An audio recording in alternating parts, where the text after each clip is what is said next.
Traffic sa Baguio City nitong weekend dahil sa street dance at floral float parade na highlight ng taunang Panagbenga Festival.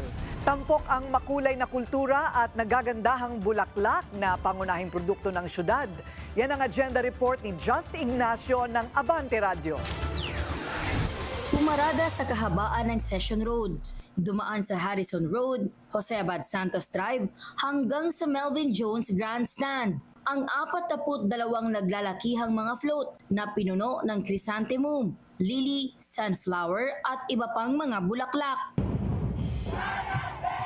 Nakakaindak rin ang mga street dancer na sumama sa parada. Ito ang sentro ng selebrasyon ng Panagbenga 2025 Festival.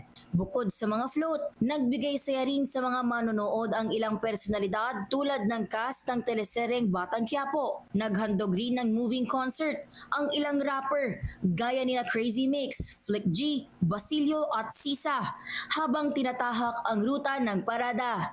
Kabilang din sa umabante sa nasabing parada ay ang Abante Radio, Mellow 94.7 FM at Billionario News Channel.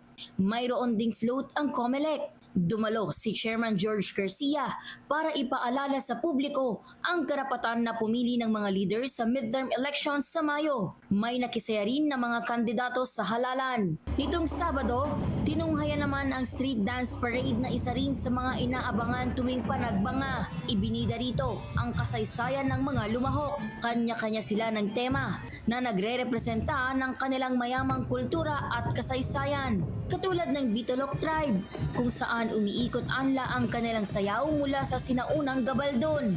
Gayon din ang Tawid Abalitok na mula sa munisipalidad ng La Union na kilala sa pulot. Marami pang ibang grupo na nagpamalas ng husay sa pagkukwento sa pagsayaw. Ang Panagbenga Festival na ibig sabihin ay Flower Festival ay isa sa pinakamalalaking pagdiriwang sa bansa na nagpapakita ng mayamang kultura at kasaysayan ng Baguio City. Para sa agenda, Just Ignacio, Abante Radio.